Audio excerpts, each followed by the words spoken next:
नमस्कार, खबरों की खबर में आपका स्वागत है। आज का दिन हर हिंदुस्तानियों के लिए जो है एक शर्मनाक दिन है। वो इसलिए क्योंकि एक पूर्व गृह मंत्री, एक पूर्व वित्त मंत्री एक चोर की तरह जो है भागता फिर रहा है।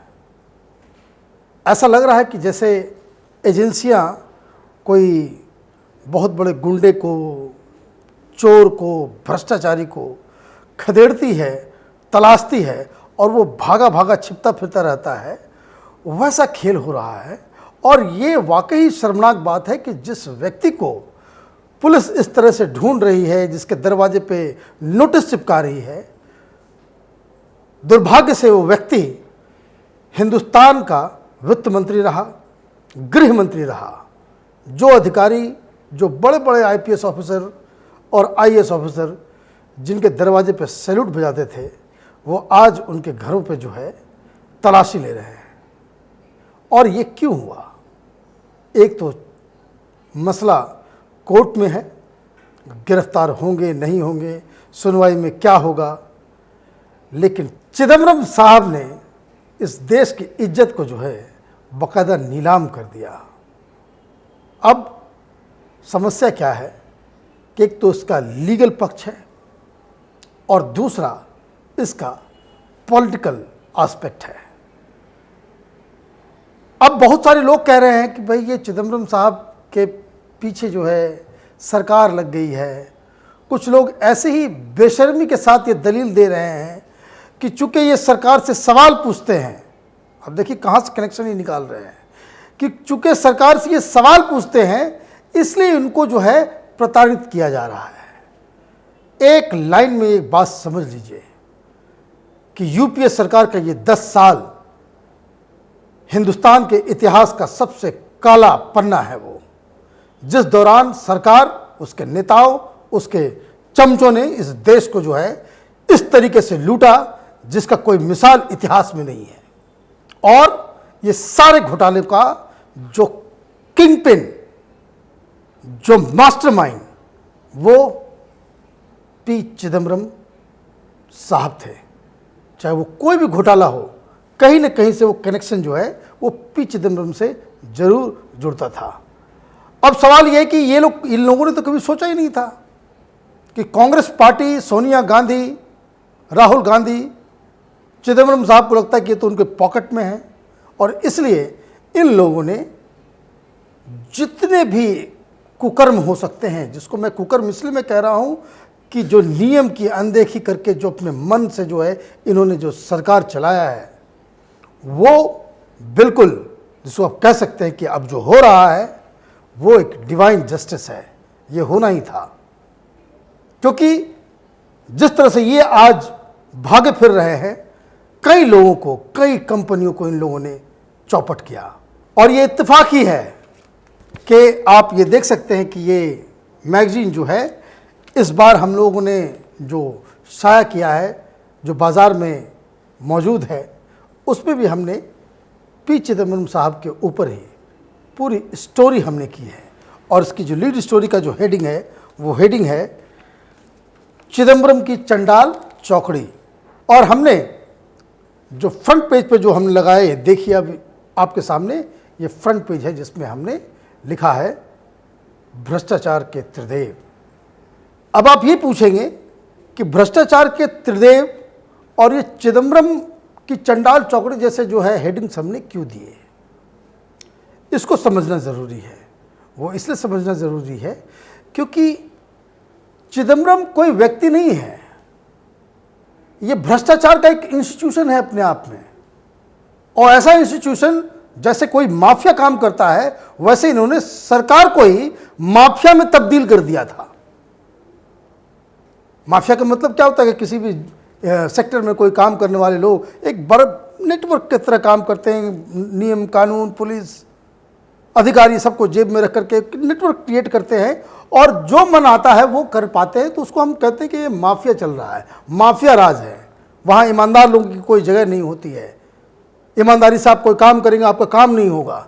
उसी तरीके से विडंबना ये है कि चुनी हुई सरकार यूपीए के दौरान ये चिदम्बरम साहब ने सरकार को ही माफिया में तब्दील कर दिया था।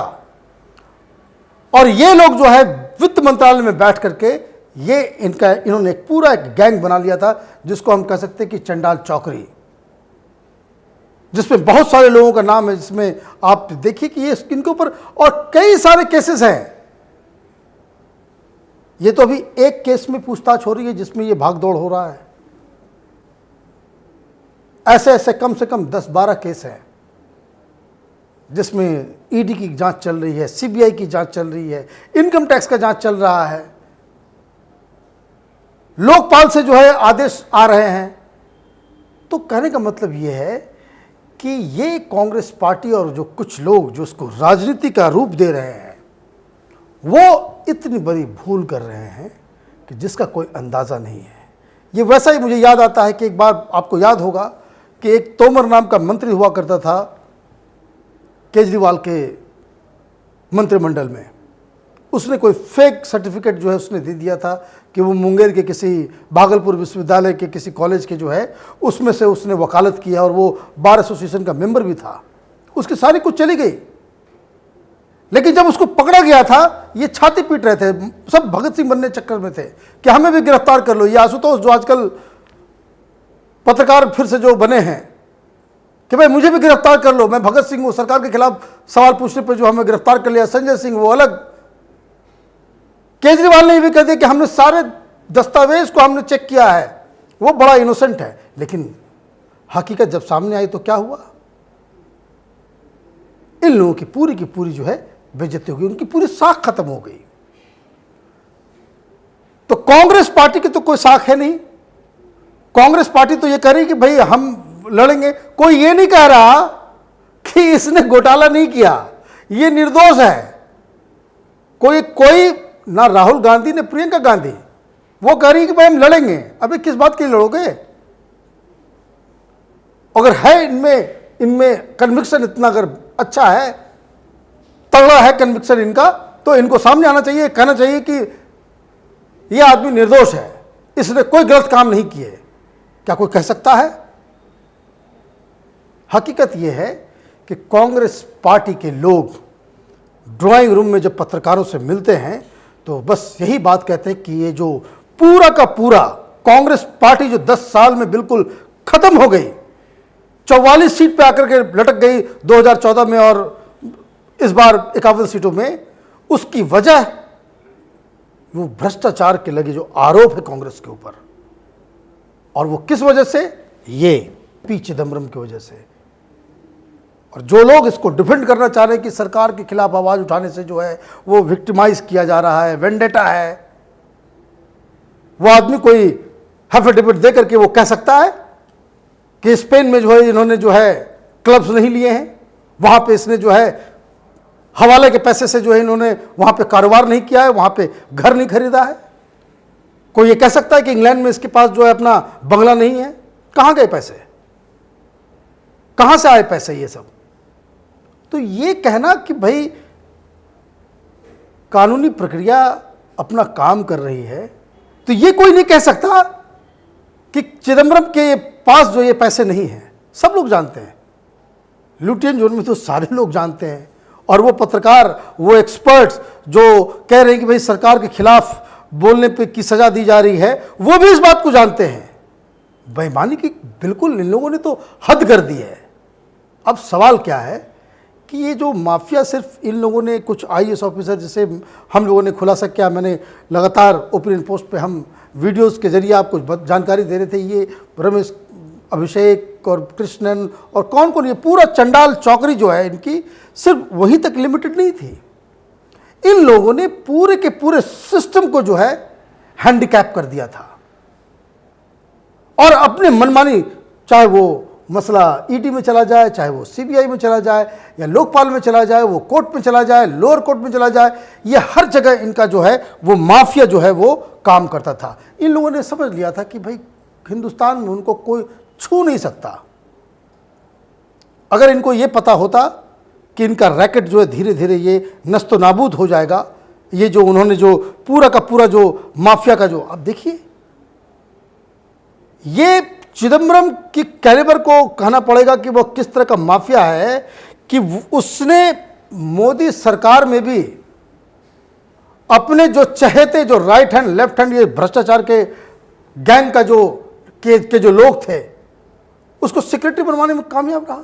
एक्सटेंशन दिलवाने के लिए जो इतना प्रेशर हो रहा है कि मतलब सरकार भी जो हिल जाती है।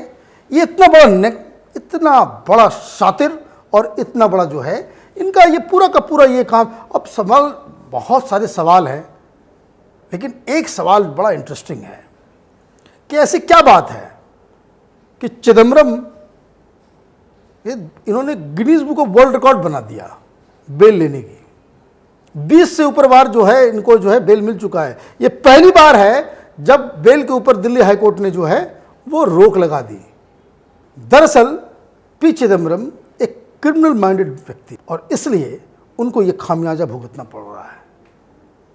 हाईकोर्ट ने, दिल्ली हाईकोर्ट ने एक फैसला दिया जिसमें उन्हें भ्रष्टाचार का किंगपिन बताया गया और उनको जो है बेल नहीं मिला एंटिसिपेटरी, जिसकी वजह से पुलिस जो है उन्हें तलाशने लग गई। अगर वो नॉर्मल कानून को मानने वाले, अगर अपने आप को कानून का रखवाला, इन्होंने कसम खाई थी जब मंत्री बने थे, लेकिन क्रिमिनल माइंड तो क्रिमिनल माइंड होता है, तो फिर इन्हें लगा कि ये चकमा दे सकते हैं। कांग्रेस पार्टी के वकीलों के सहारे ये सुप्रीम कोर्ट पहुंच गए, लेकिन सुप्रीम कोर्ट में वही हुआ जो होना चाहिए। सुप्रीम कोर्ट अब इस मसले की सुनवाई जो है शुक्रवार तक करेगी, लेकिन इस दौरान अभी 2 दिन का वक्त है। वो कितने दिन तक वो सांप और चूहे का खेल जो है चिदम्बरम खेलते रहेंगे एजेंसियों के साथ, ये देखना बाकी है। देखना ये है कि चिदम्बरम कानून के साथ आंख मिचौली कब तक खेलते हैं, कब तक वो बचते हैं। लेकिन इस बीच व्हाट्सएप पे एक बहुत मज़ेदार जोक चल रहा है, जिसमें ये कहा जा रहा है कि कुछ दिन पहले तक चिदम्बरम ये पूछा करते थे कि माल्या कैसे भागा, चौकसी कैसे भागा और मोदी कैसे भाग गया, नीरव मोदी। तो लोग कह रहे हैं कि वो बाकायदा उस सरकार से सवाल नहीं पूछ रहे थे, वो जानना चाह रहे थे वो ट्रिक क्या है, और अगर ये ट्रिक उन्हें मालूम चल गया होता तो शायद वो अब तक देश छोड़कर भाग गए होते। ये खबर अभी काफ़ी दिनों तक गर्म रहेगी, क्योंकि चिदम्बरम कोई छोटा मोटा व्यक्ति नहीं है। ये देश के गृह मंत्री रहे हैं, वित्त मंत्री रहे हैं, और सबसे बड़ी बात, ये कांग्रेस पार्टी के सबसे बड़े चाणक्य माने जाते हैं। आगे क्या होगा इस पर हम आपको अपडेट करते रहेंगे, बताते रहेंगे। तब तक आप देखते रहिए ओपिनियन पोस्ट इंटरनेट टीवी, और हमारे चैनल को लाइक कीजिए और बेल आइकन को दबाएं ताकि हमारे वीडियोज़ आप तक जल्द पहुंचते रहें। नमस्कार।